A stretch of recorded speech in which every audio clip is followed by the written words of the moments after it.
अस्सलाम वालेकुम, मैं हूं फैसल तारिड़। खेल जी बड़ा दिलचस्प हो चुका है। एस्टैब्लिशमेंट खान को एक सरप्राइज देती है। खान एस्टैब्लिशमेंट को बदले में उससे बड़ा सरप्राइज देता है। एस्टैब्लिशमेंट जजेस को मैनेज करती है, इमरान खान के खिलाफ फैसला लेती है और उसके बाद कोई दूसरी अदालत एस्टैब्लिशमेंट के प्लान को का मलिया मेट कर देती है और एक और ऐसा फैसला दे देती है जिसके बाद ताकतवर हल्के और ये फार्म 47 की पैदावार हुकूमत घबरा जाती है कि अब इस मसले से कैसे डील करना है। बड़ी खबरें हैं जो इस वीडियो के अंदर मैंने आपके सामने रखनी है। एक तो कल का दिन बड़ा अहम है, आज का दिन भी अहम था, बड़ी खबरें आई, लेकिन कल 30 मई है और सुप्रीम कोर्ट के अंदर समाअत है जिसके अंदर इमरान खान पहले वीडियो लिंक पर पेश हुए थे और उसके बाद अब दोबारा इमरान खान वीडियो लिंक पर पेश होंगे। अब क्या इमरान खान की समाअत बराह रास्त लाइव दिखाई जाएगी या नहीं दिखाई जाएगी, यह भी एक बड़ा सवाल होगा। और उसके बाद इमरान खान ने दरखास्त भी दी हुई है कि मैं लाइव पेश नहीं होना चाहता, मुझे जो है वो खुद मैं आर्गुमेंट करना चाहता हूं अदालत के सामने, तो मुझे सुप्रीम कोर्ट के अंदर पेश किया जाए। साथ ही साथ केपी के सरकार ने भी एक दरखास्त दे रखी है कि इस मुकदमे की लाइव समाअत जो है वो पूरी दुनिया को दिखाई जाए, क्योंकि ये पब्लिक इंपोर्टेंस का मैटर है। तो इसको भी जैसे बाकी काजी साहब जो है वो मुकदमात ऑन एयर करते हैं, इसको भी दिखाया जाए, लेकिन लगता नहीं कि काजी साहब इमरान खान को ऑन एयर करेंगे। अच्छा, उसके बाद जो सबसे अहम चीज ये है कि आज जो इद्दत वाले केस के अंदर भंड मारा गया, ये पहले ही गलीज केस था, इंतहाई घटिया, पाकिस्तान क्या दुनिया की तारीख का एक बदबूदार और इंतहाई घटिया केस।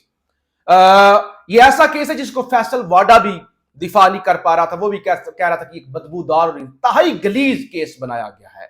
ऊपर से जज शाहरुख अर्जमंद ने जो खच मारी, फैसला महफूज करके और फैसला सुनाने वाले दिन छोड़ दिया, खावर मानिका का पट्टा खोल दिया और वो जो उसने बकवास की और उसके बाद जज ने जिस तरह से सरेंडर किया और खत लिख दिया कि केस किसी, यानी पूरा केस सुन के, दलाइल सुन के फैसला महफूज करके किसी और जगह पे जा रहा है, यह तमाशा कभी नहीं सुना गया। तो इस पर भी पीटीआई ने कहा है कि खान साहब, काजी फाइज ईसा साहब, अब जरा जवाब दें, अब जरा कौम को बताएं कि आपकी मातहत अदलिया क्या कर रही है।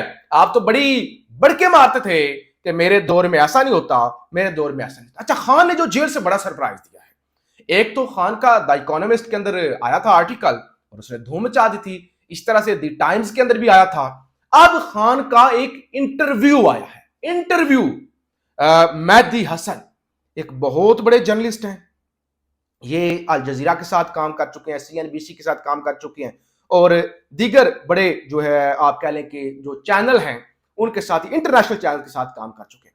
तो आज मेहदी हसन ने इंटरव्यू किया है इमरान खान का। ये बराह रास्त इंटरव्यू नहीं था, बल्कि मेहदी हसन कहते हैं कि एक मुख्तलिफ नौयत का इंटरव्यू था जो कि उन्होंने सवालात लिख के भेजे थे और इमरान खान ने उनके जवाब दिए। जो अहम चीजें थी, उन्होंने पूछा कि आपको कोई पछतावा है या आपको किसी ने धोखा दिया हो, तो इमरान खान ने कहा कि जनरल कमर जावेद बाजवा सबसे बड़ा धोखेबाज शख्स था, इसने अमेरिका को भी मेरे खिलाफ किया और वहां पे भी अपनी स्टोरी सुनाई और मेरी पीठ के अंदर छुरा घोंपा। फार्म 45 की तहकीकात होनी चाहिए। शहबाज शरीफ के पास कोई लाइची मेसी नहीं है, शहबाज शरीफ एक मुजरिम है और दुनिया को इन मुजरिमों की हुकूमत को तस्लीम नहीं करना चाहिए। और अब चीखें निकल रही हैं। गरीदा फारूकी का भी मैं ट्वीट पढ़ रहा था कि अल जजीरा को इमरान खान का जेल से इंटरव्यू, मेहदी हसन सहाफी ने सवालात जेल भेजे और वहां से जवाब आए, ये सब कैसे मुमकिन हो रहा है, कौन ये सहूलत कारी कर रहा है। तो ये है आज का, मैं समझता हूं कि जेल से इमरान खान का इंटरव्यू आ जाता तमाम तर। और इमरान खान ने आज ये भी बताया कि ये बताते हैं जी मुझे सहूलियात दी गई हैं, ऐसे रखा गया है, मुझे डेथ सेल के अंदर रखा गया है, मेरे साथ वही सलूक किया जाता है जैसे दहशतगर्दों के साथ किया जाता है और मुझे इंतहाई जो है वो ज़हनी नफ्सियाती ये टॉर्चर करते हैं कि मैं टूट जाऊं, लेकिन मैं आखिरी दम तक टूटूंगा नहीं, मैं डटा रहूंगा, क्योंकि मेरी कौम मुझे सच्चा समझती है और मेरी कौम मुझ पर एतमाद करती है। अच्छा, फिर आज क्या हुआ? एक तो NA-47 इस्लामाबाद का हल्का तारिक फजल चौधरी और शुएब शाहीन वहां से जीते हुए हैं और फार्म 47 के मुताबिक तारिक फजल चौधरी। तो अब ये तीसरी समात है या चौथी गालबन समात है, जवाब जमा नहीं करा रहे, ना तारिक फजल चौधरी करा रहे हैं, ना कोई दूसरा, ना वहां के जो आरओ डीआरओ थे या जितने भी थे अमला था वो कोई बयान हल्फी जमा करा रहे हैं। उनको पता है बयान हल्फी जमा करा दिया, फ्रांसक हो गया, तो उसके बाद तो हम जेल में जाएंगे। तो अब आखिरी मौका दिया गया, तहरीरी फैसला जारी किया गया है जो है इस्लामाबाद हाई कोर्ट के जज जस्टिस तारिक महमूद जहांगीरी की जानब से, और आखिरी मौका दिया गया है जो है जवाब जमा कराने का। अच्छा, अब जो लाहौर हाई कोर्ट से सरप्राइज आया, मैंने कहा ना कि ये मैनेज करते हैं जजों को और उधर से कोई और नया कट्टा खुल जाता है। अब क्या हुआ, खबर सुन ले। लाहौर हाई कोर्ट ने इलेक्शन ट्रिब्यूनल्स की तश्कील से तहरीरी फैसला जारी कर दिया। ये एक्ट भी लेके आए, ऑर्डिनेंस भी लेके आए कि रिटायर्ड जज इन्वेस्टिगेशन कर सकेंगे इलेक्शन की, और फिर इन्होंने जो है वो जजेस भी तैनात नहीं की अभी तक। पंजाब वाला मामला, ज़ाहिर है पंजाब के अंदर जितना धांधला हुआ है, अब पंजाब इनके हाथ से निकल गया और पंजाब के हल्के खुल गए, तो फिर शहबाज शरीफ और तख्ते लाहौर तो नहीं रहेगा, लाडो रानी की हुकूमत तो नहीं रहेगी, फिर पुलिस वाली वर्दियां, रेंजर वाली और ये एलीट वाली वर्दियां और डॉक्टरों वाली वर्दियां, ये शौक तो फिर अधूरे रह जाएंगे जो बाकी वर्दियां रह भी गई हैं। तो अब ये दबंग और बड़ा तगड़ा फैसला है, अब तक का बड़ा फैसला है इलेक्शन मैटर्स के हवाले से। एक हफ्ते में इलेक्शन कमीशन 6 जजेस का बतौर इलेक्शन ट्रिब्यूनल तकर्रर करे, यह फैसला है। अदालत ने ट्रिब्यूनल्स को केसेस मार्क करने से मुतालिक इलेक्शन कमीशन के इख्तियार का नोटिफिकेशन भी करा दिया। उन्होंने कहा आपका इख्तियार नहीं है कि आप कौन सा केस किस जज को मार्क करेंगे। अदालत ने ट्रिब्यूनल को केस मार्क करने से मुतालिक इलेक्शन कमीशन के इख्तियार का नोटिफिकेशन भी करा दिया। इलेक्शन कमीशन का 26 अप्रैल का नोटिफिकेशन गैर कानूनी और इख्तियारात से तजावुज से मुतरादिफ है। जस्टिस शाहिद करीम का फैसला 26 सफ़ात पर मुश्तमिल है।